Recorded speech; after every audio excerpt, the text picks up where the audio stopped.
Animatronics. நான் ஒரு 3D artist. Atlee கிட்ட இருந்து நான் எதிர்பார்க்கல.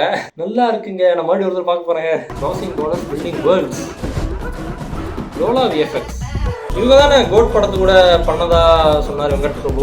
நீங்க என்னங்க பண்ணி வைக்கிறீங்க? அட்லி பெரிய டிசிஷன் தான் நினைக்கிறேன். விஎஃப்எக்ஸை தான் ரொம்ப ப்ரிடாமினண்டா காமிச்சிருக்காங்க. 360 டிகிரியில வந்து கேப்சர் பண்ணி எடுக்கும். ஜுராசிக் பார்லாம் எடுத்துட்டீங்கன்னா விஎஃப்எக்ஸும் பண்ணுவாங்க. பழைய படங்கள்லாம் அனிமேட்ரானிக்ஸ்லாம் இருக்கும். ரெண்டுமே ப்ராக்டிகல் எஃபெக்ட்ஸும் உள்ள இருந்தால் தான் இன்னுமே ரியலிசம் சூப்பராக இருக்கும். Black Panther, Avatar, Terminator, Predator, அது ஸ்வாம் திங்னு நினைக்கிறேன் ஒரு படம். டிசி டபிள்யூபில இருந்து ஒரு படம் வந்துச்சு, சீரிஸ் வந்துச்சு நினைக்கிறேன். இப்போ நிறைய படங்கள்லாம் பார்த்தீங்கன்னா 3D ஸ்கேன் எடுப்பாங்க. ஆனால் அவங்களே தான் யூஸ் பண்ணுவாங்க. அவங்க எப்படி இருப்பாங்களோ அதே தான் 3D மாடல் பண்ணி அவங்க பண்ண முடியாத ஒரு சில சீன்ஸ்க்குலாம் அந்த 3D மாடலை யூஸ் பண்ணுவாங்க விஎஃப்எக்ஸ்ல. ஒரு மாதிரியான படங்களா 3D ஸ்கேன் வேற மாதிரி பில்ட் பண்றது. அதாவது அவதார்ல பாக்குற மாதிரி. அவதார் இந்த ஹல்க்லாம் எடுத்துக்கோங்களேன். மார்க் ரஃபல்லோ அவரோட ஃபேஸ் நல்லா தெரியும். ஆனா அவர் உடம்பு அது கிடையாதுல்ல.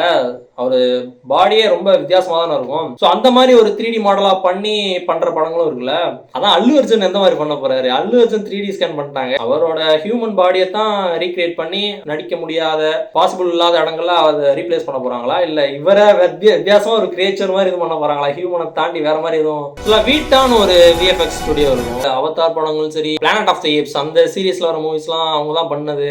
ஹேர் பார்ட்டிகல்ஸ்லாம் இருக்கும். ஏப்ஸ்லாம் இருக்குல்ல, ஹேர் பார்ட்டிகல்ஸ்லாம் இருக்கு பார்த்தீங்களா, அதெல்லாம் செம்ம டைனமிக்கா வேற லெவல்ல அனிமேட் பண்ணிருப்பாங்க.